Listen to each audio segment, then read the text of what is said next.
Bueno, pues muy buenas noches a todos, espero que se encuentren muy bien.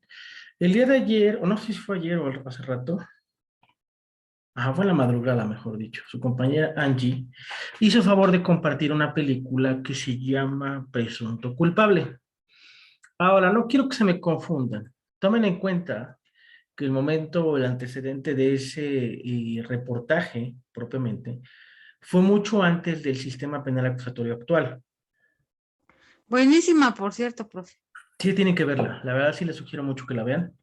Ahora, eso refleja cómo estaba el sistema anteriormente conformado, ¿de acuerdo? En cuestión de lo que era la presunción de ser culpable. Tú eras culpable hasta que tú demostraras lo contrario.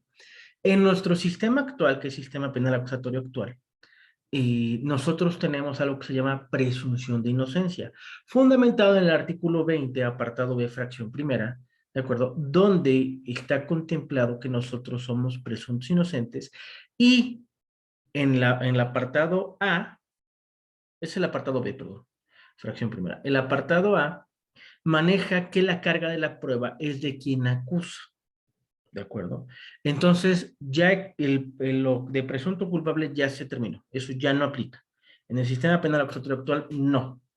Ahora, si ustedes conocen a alguien que estuvo prófugo de la justicia y propiamente el hecho se cometió antes del 2011, estamos hablando de 2010, por ejemplo, el sistema que va a enfrentar es el sistema anterior, no el sistema penal acusatorio actual, ¿de acuerdo? Por si llegan a ver careos como en ese video, eso es porque son problemas que, o bueno, no problemas, fueron hechos que la ley señala como delito que anteriormente eran presunción de ser culpable. Hoy en día eso ya no aplica. Si desde el 2011 para acá se comete cualquier hecho que se la ley señala como delito, ya ya es con la presunción de inocencia que maneja la Constitución Política de los Estados Unidos Mexicanos en los artículos que mencionábamos, ¿de acuerdo? A ver, ya saben que a mí me gusta hablar con la Constitución en la mano, si no es eso pudiera ser una falacia si yo no demuestro lo que estoy diciendo, ¿de acuerdo? Aquí comparto pantalla, sale, rápidamente.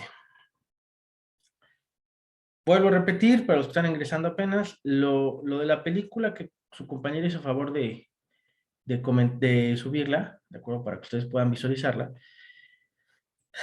Ya el presunto culpable se acabó, ya tenemos hoy en día una presunción de inocencia manejada en el artículo 20, apartado B, fracción primera, pero a ver, aquí va de la mano con una cosa.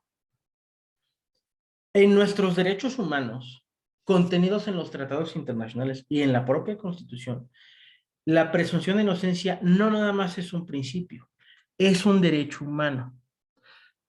O sea, hace que si yo estoy en un país donde firmó el Tratado Internacional de Derechos Humanos, me tienen que tratar igual que aquí en México, como presunto inocente, ¿de acuerdo? ¿Por qué? Porque es un derecho humano y un principio constitucional. Es las dos cosas, ¿sale? Ahora, en cuanto a la carga de la prueba, ¿de acuerdo? Le corresponde a la parte acusadora. Aquí lo dice, artículo 20, apartado A, fracción quinta. La carga de la prueba para demostrar la culpabilidad corresponde a la parte acusadora, conforme a lo establecido al tipo penal. O sea, si yo te estoy acusando de... También en ese tema hay que tener mucho cuidado, y ahorita les voy a enseñar por qué. Si yo te estoy acusando a ti de lesiones, ¿de acuerdo? No te puedo cambiar la acusación a otro tipo penal diferente, ¿de acuerdo? Yo sé que en sus códigos penales si ustedes han hecho favor de checarlos o leerlos, se divide en dos libros. Libro primero, libro segundo. Libro primero, disposiciones generales o disposiciones en general. Libro segundo, delitos en particular. Ahora, el libro segundo depende absolutamente del libro primero. El libro segundo son tipos penales. ¿sale? Tiene un catálogo de tipos penales. Oiga, licenciado, pero ahí dice delito, o comete el delito de homicidio, fulanito de tal, el que hace esto. Voy a ser reiterado en esto. Delito es hasta que está acreditada la conducta típica, antijurídica y culpable. O sea, en pocas palabras, hasta que hay una sentencia, en ese momento es delito. Mientras no haya sentencia, si yo digo que fulanito de tal, vamos a poner un ejemplo. Si yo digo que Liz Bernal cometió el delito de homicidio en primer grado, o bueno, con dolo directo, ¿sale? Yo lo digo así tal cual, estoy violando su presunción de inocencia. Hasta que Liz Bernal lleve todo su proceso penal, su juicio oral y su sentencia, hasta el momento en el que le den sentencia, en ese momento, sí, ya ahora sí, Liz Bernal cometió tal delito y se le va a imputar tal pena. ¿Sale? Pero mientras tanto, no es un delito. Porque si yo digo delito, estoy violando el derecho humano y el principio constitucional de presunción de inocencia. Mientras tanto, es hecho que la ley señala como delito, tipo penal, hecho punible, ¿sale? Mientras tanto es todo esto, ¿sale? Si no, no. ¿Sí queda clara esa parte o hay dudas? Lick, buenas noches, por Está ejemplo. claro, profe, gracias. Perfecto. Lick, buenas noches, por ejemplo. En un robo a una tienda de autoservicio, aún con evidencia en video y detención, delitos, sí. Delitos hasta que... Miren, así, yo en este... Vamos a imaginar que yo en este momento, que nunca lo voy a hacer, pero vamos a imaginar en este momento, que yo tengo uno de mis perros acá, lo estrangulo y lo mato. Ahí está el video. Está el video de evidencia, se ve mi rostro, ahí está mi nombre, licenciado Alfredo Rosas Arroyo. Se ve cómo yo lo mato, ¿de acuerdo? Y cualquiera de ustedes va y me acusa, aclaro, en algunos estados es un tipo penal, en algunos estados no, en algunos estados es una pena administrativa, ¿de acuerdo? Manejado en su bando de policía y buen gobierno. Pero en el estado de Puebla, y yo vivo en el estado de Puebla, es un tipo penal, que se le conoce como maltrato animal. ¿Sale? Entonces yo lo mato, ustedes tienen el video, aunque me vea mi nombre, se vea mi cara, se vea el pobre perrito, se ve lo que yo le hice, yo sigo manejando la presunción de inocencia.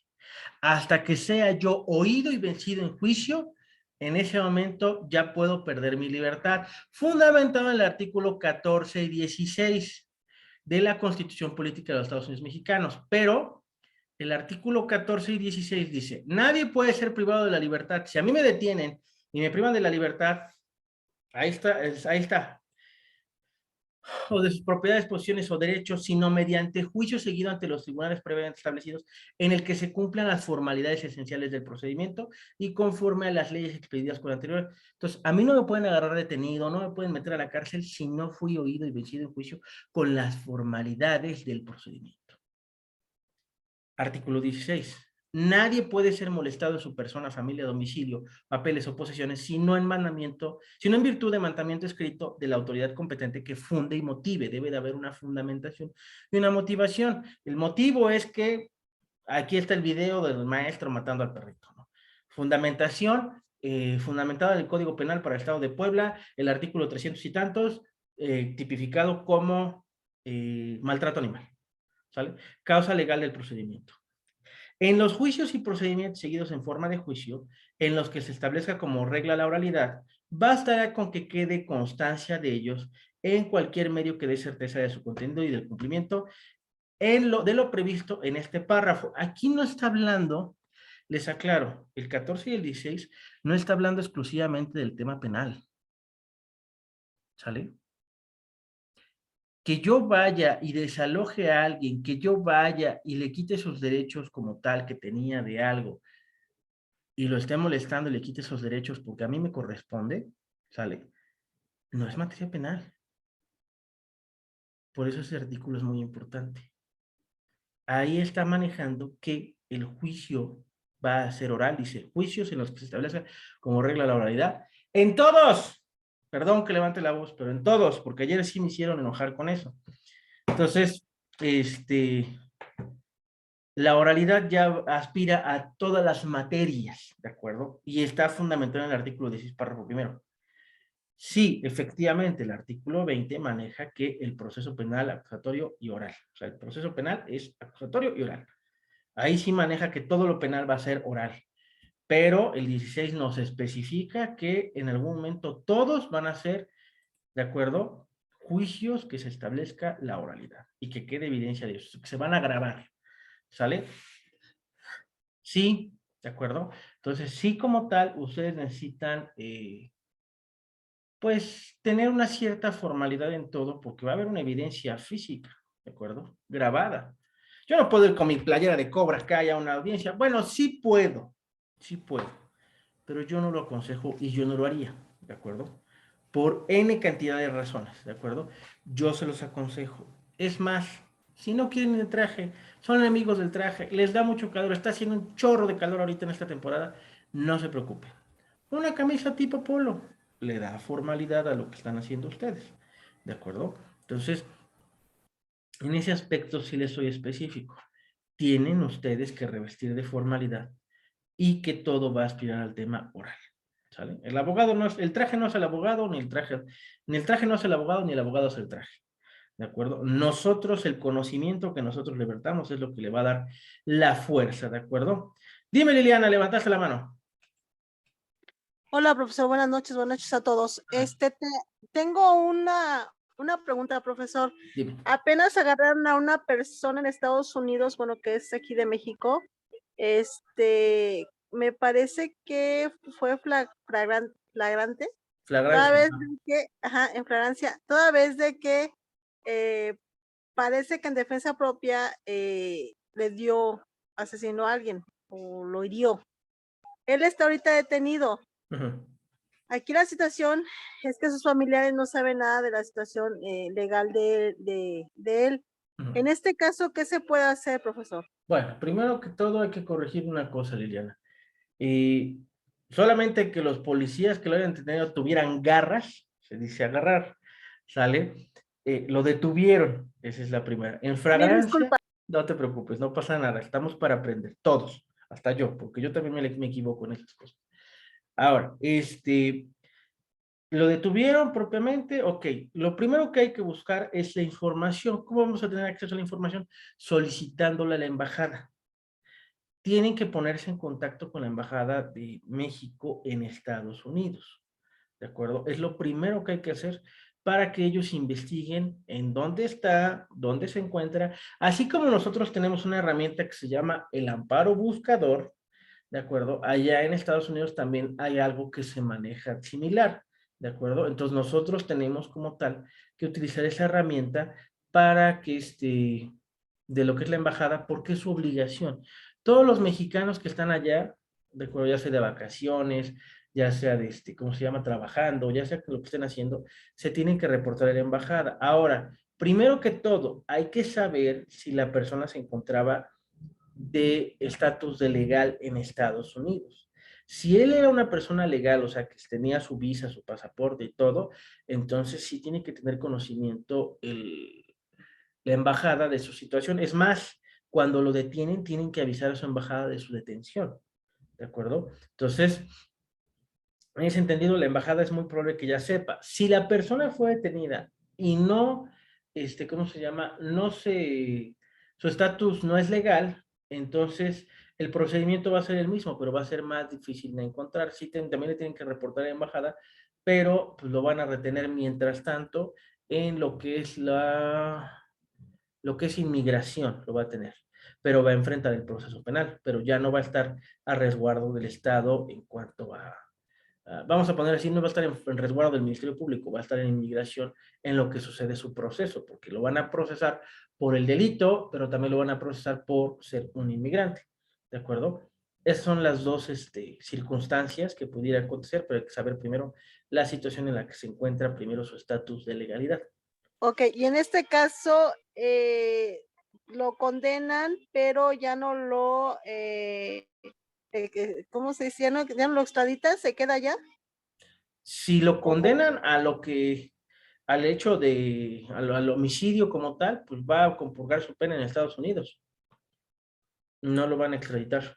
Lo extraditan en caso de que se pruebe que él no lo cometió y está ilegal allá. Ahí es cuando lo extraditan. Bueno, no extraditan, lo mandan de regreso, ¿sale?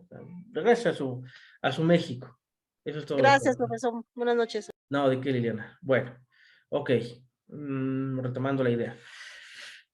Ok, entonces, la película es muy buena, es muy interesante que la vean para que analicen cómo era el sistema anterior, ¿de acuerdo? El sistema, ¿cómo se llama? Dime, Liz, levantaste la mano.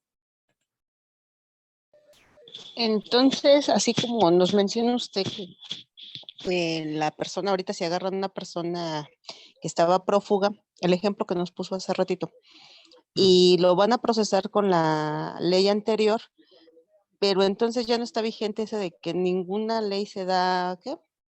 Es retroactiva El principio para retro. aplicarse, Aquí ajá, de dice, a ninguna retroactividad, ley se dará efecto retroactivo en perjuicio de la persona. retroactivo, Así entonces es. se juzgará con la ley anterior. Mira, el tema de retroactividad es para que a ti no te afecten cosas. Vamos a poner un ejemplo, Liz. A ver, vamos a imaginar que tú en este momento cometes el delito de homicidio, ¿sale? Y son de 20 a 30 años, ¿de acuerdo? No vamos a decir a quién, solamente cometes el delito de homicidio. Y vamos a imaginar que mañana sale publicado en el Diario Oficial de la Federación para efecto inmediato que el homicidio va a aumentar su pena en donde tú vives, va a aumentar de 60 a 70 años, para que haya una igualdad en cuanto a feminicidio y homicidio. Como tú, ¿cómo se llama? Cometiste el delito un día antes de esa publicación, tú vas a enfrentar el proceso, ¿de acuerdo? Conforme a te tocó en ese momento, ¿de acuerdo? No lo vas a enfrentar ahora como está tipificado, ¿sale? ¿Por qué? Porque el momento lo es todo, o sea, el modo, tiempo y lugar lo es todo para el proceso penal, ¿de acuerdo? A eso es a lo que se refiere un poco la retroactividad. También, por ejemplo, yo se los explicaba el principio de retroactividad a mis alumnos con el tema de la revocación de mandato. No voy a meter en tema político si está bien, si está mal, solamente es para efecto que lo entiendan. El presidente tomó posesión el 1 de diciembre del 2018. Él expide la ley, la modificación a la Constitución en cuanto a la revocación de mandato en el 2019. Si todos nosotros hubiéramos votado porque lo revocaran, ¿de acuerdo? En el principio de retroactividad, él no puede ser revocado. ¿Por qué? Porque la ley fue expedida antes de que él tomara el cargo. Entonces, no puede aplicarle ese principio a él, ¿de acuerdo? Debido a que él tomó posesión antes de que se expidiera esa ley. Ahora, el presidente que venga, ¿de acuerdo? El presidente que se ha postulado para 2023, ¿de acuerdo? No, 2023, no, 2024, perdón. Para el 2024, ¿qué pasó? Ok, ahorita leo lo tuyo, Javier. Hasta que sea esa ley, ¿de acuerdo? Esa ley le va a causar perjuicio al presidente que venga si es que se hace la revocación de mandato, ¿de acuerdo? Pero a nuestro presidente actual no, debido a ese principio de retroactividad, ¿de acuerdo? De que no le puede dar, ¿cómo se llama? En perjuicio de la persona, efecto retroactivo. Pero en materia penal, la temporalidad, te digo, lo es todo. Si la persona cometió el hecho cuando la ley era 2010, ¿de acuerdo? Va a enfrentar el sistema anterior, debido a que, ¿cómo se llama? La temporalidad, te lo vuelvo a repetir, es todo, modo, tiempo, lugar, ¿sale? Las circunstancias lo son todo para el proceso. Y porque todavía no han destruido los lugares donde hacían los careos, todavía existen, ¿de acuerdo? Entonces están ocupando esas instalaciones para eso. Bueno, espero que te haya quedado un poquito más claro lo de la retroactividad, Liz. Sí, sí, profesor, muchas gracias. No, ¿de qué? Hoy platicaba con un taxista y me comentaba que lo asaltaron y detuvieron a la persona y en el MP y los pusieron en careo. ¿Aún se puede eso? Tiene 5 años que pasó, ya no se puede. De hecho, hace 5 años no se podía. Y mucha gente confunde, ahí sí les digo, lo que es el careo con el juicio y, ¿cómo se llama? La puesta a disposición ¿de acuerdo? El proceso antes de la vinculación a proceso y la propia vinculación a proceso, hay mucha gente que lo confunde con el careo. El careo anteriormente se daba que la gente estaba en barra, así estaba literalmente, tenía unos barrotes, hoy en día es un cristal, anteriormente tenía unos barrotes, y ahí estaba hablando parado desde los barrotes, platicando lo que le había pasado. Incluso si no me creen, pueden verlo con un caso muy famoso que está en... Ah, bueno, con el de la película que publicó, ese es un careo. El de Gloria Trevi, todavía le tocó a ella, le tocó un careo, ¿sale? De su proceso penal. Entonces, así eran los careos antes, así estaban, prácticamente.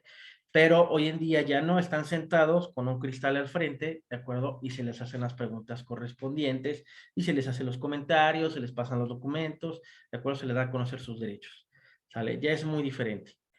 Bueno, Yo creo que sí lo confundió el licenciado, muy probablemente. porque me explicó eso, sí, te sientan atrás, digo, pero es que ya eso ya no se puede. No, sí, de verdad, digo, pues ¿hace cuánto tiene? Dice, hace 5 años. Digo, pues yo que sé, ya no, pero pues déjeme preguntar para estar seguro.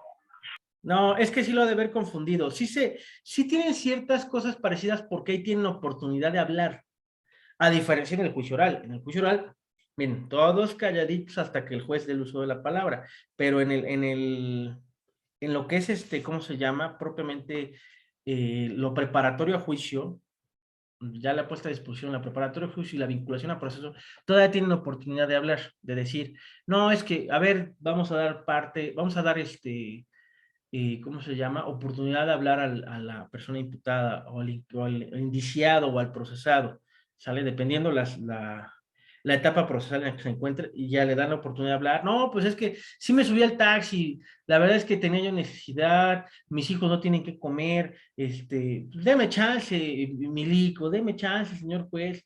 Es que la verdad, pues estaba yo en un estado de necesidad. Ah, bueno, entonces ¿está usted dispuesto a regresar lo que le quitó al taxista? Sí estoy dispuesto a regresar lo que le quité al taxista. No, pues ya me lo gasté, Milik. Es que pues teníamos hambre y no teníamos que comer, por ejemplo, ¿no? Ahí hay una causa excluyente del delito que se le conoce como el estado de necesidad, ¿de acuerdo? Si se puede acreditar el estado de necesidad que tenía la persona, efectivamente, se le da la libertad por una ocasión, pero si ya se le hace vicio ya es otra cosa, pero queda el antecedente de que fue detenido por eso, ¿sale? No crean que es algo así tan simple. Licenciado, buenas noches. Del Estado de México trasladaron a un interno a Perote. Ahora le dicen a sus familiares que tendrá que ir a los juzgados federales de Jalapa para que un abogado de oficio los pueda apoyar, pero le piden que el código CIPE,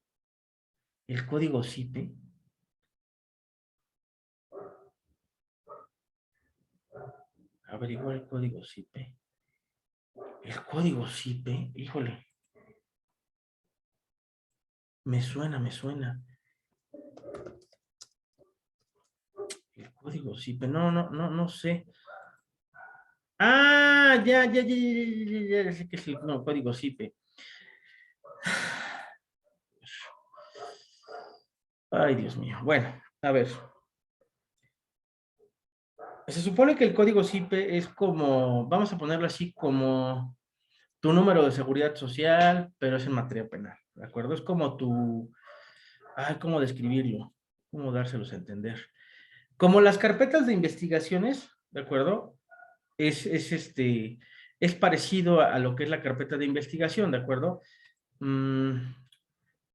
Pero está ligado con el de...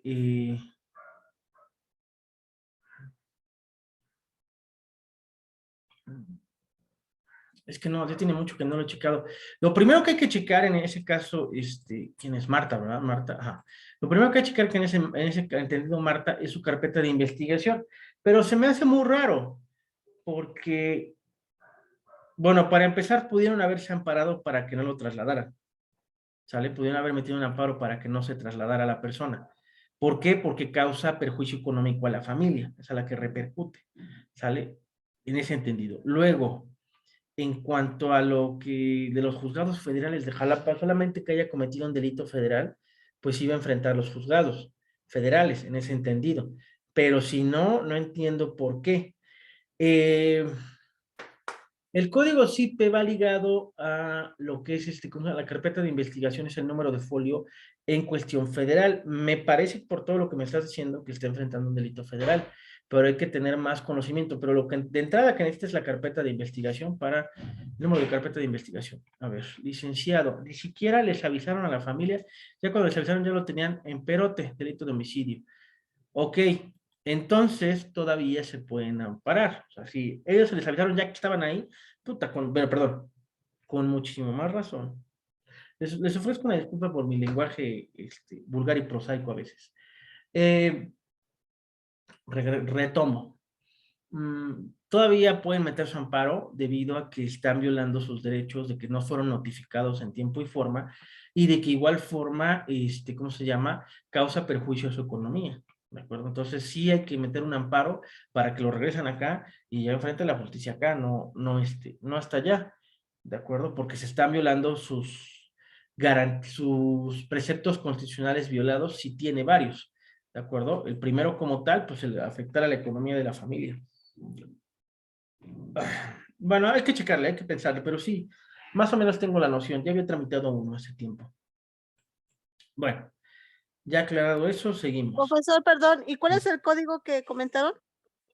El código CIPE es el número que tiene asignado la persona, ¿de acuerdo? Para materia penal. Eso es en materia federal, ¿sale? O sea, cuando o sea, sí tienes un número de carpeta de investigación como en las de foro común. La única diferencia es que el código CIPE es para rastrear a la persona en cuanto al sistema federal, ¿de acuerdo? Para saber dónde está detenido, dónde está, no detenido, dónde está, ¿cómo se llama? No, porque del detenido es, hay un registro nacional de detenciones. No, ¿dónde está recluido? Es la palabra correcta. ¿Sale? Sí, nada más es para tener... Gracias por la explicación. Voy a checarlo mejor, me voy a asesorar mejor, porque la verdad es que yo les prometo el otro domingo, explicarles bien lo del código CIPE, porque ya tiene mucho que no me empapo de esa información y me va a hacer mucho bien. Código CIPE. ¿Sale? Lo voy a checar de todos modos. Cualquier cosa, pues ahí le estaré informando. Sale. Ya lo noté. Acá está en mi blog de notas. Mi blog de notas bien varonil, rosa. Ok. Dime, Javier, levantaste la mano. Y en dado caso que el cliente de la compañera de la que habla, la compañera del cliente de que habla, haya cometido el delito en el estado de Veracruz, ¿hay posibilidad de que lo hayan detenido aquí y lo trasladen para allá? Sí. Sí, sí. ¿Solamente así? Pero, bueno, a ver. Si lo detuvieron, tuvieron haberlo que juzgado allá, porque si no está fuera de jurisdicción aquí. O sea, imagínate la carga que tendría el juez de conocer el código penal de su estado y aparte de aventarse el de Veracruz. Qué friega. O sea, la verdad. ¿Y qué abogado vas a decirle? Va a ser aquí en Puebla, pero va a ser del código penal de Chiapas, ¿no? Ah, la friega, ni lo conozco, ni en mi vida lo he agarrado, ¿de acuerdo? Entonces, sí, bueno, pues mira, ya lo especificó Marta, el delito se cometió en el Estado de México, pues entonces tiene que ser juzgado allá y tiene que enfrentar la justicia de allá. No, por muchos aspectos es sí lo hacen esa práctica mucho, les aclaro a todos, lo que le pasó al cliente de Marta pasa más de lo que creen, por la sobrepoblación de las cárceles, pasa mucho que los trasladan, pero eso no quiere decir que esté bien, ¿de acuerdo? Porque afectan mucho a la economía familiar. ¿No se enteraron que el mes pasado trasladaron de casi todos los penales de la República Mexicana de un estado a otro? Sí, me había enterado de eso. Es materia para amparos y para mandarlos a freír espárragos, porque no se vale que hagan eso con la gente. Bueno, más que nada con los clientes. Bueno, yo sé que han escuchado muchas cosas al respecto por diversas razones. La primera es que les han de haber manejado que propiamente pues es una persona detenida y que al final del día, pues, eh, ¿cómo se llama? Pues no es una blanca palomita. Yo lo sé, pero eso no quiere decir que no tenga derechos humanos, ¿de acuerdo? O sea, al final del día todos tenemos derechos humanos, aunque seamos las peores personas del mundo, ¿de acuerdo? Tenemos derechos humanos que no pueden ser pasados por alto o ser irrespetados. Digo, aquí no es como con ese cuate de Salvador, sí es Salvador, ¿no? En donde nada más les dan 2 veces de comer, y los tienen sin cama y todo esto, donde está como tal, una violación muy fuerte. No, no una violación, están en suspensión de derechos humanos. Entonces, pues por eso es que ahí se está viendo una situación diferente, aquí no se está viviendo eso, entonces sí se tiene que respetar los derechos humanos, ¿de acuerdo? Bueno, regresamos a la clase. Ya habiendo aclarado esas dudas, de todas formas, si tienen alguna duda, no duden en preguntar, para eso estoy. Bueno, el desarrollo del proceso penal acusatorio. Bueno, ya estábamos viendo en el artículo 20, lo tengo preparado así, pero yo prefiero que lo vean directamente de la Constitución, ¿de acuerdo? Ya estábamos hablando de unas partes, pero vamos a hablar de los principios generales. Ahora, los principios que rigen el proceso penal, son como tal 5, ¿de acuerdo? Publicidad, contradicción, concentración, continuidad e inmediación. Son los principios como tal que rigen ¿cómo se llama? Al proceso. Pero bueno, a ver. Y pues el proceso penal, en la fracción primera maneja que el proceso penal tendrá por objeto el esclarecimiento de los hechos. Aquí los pongo. El esclarecimiento de los hechos, proteger al inocente.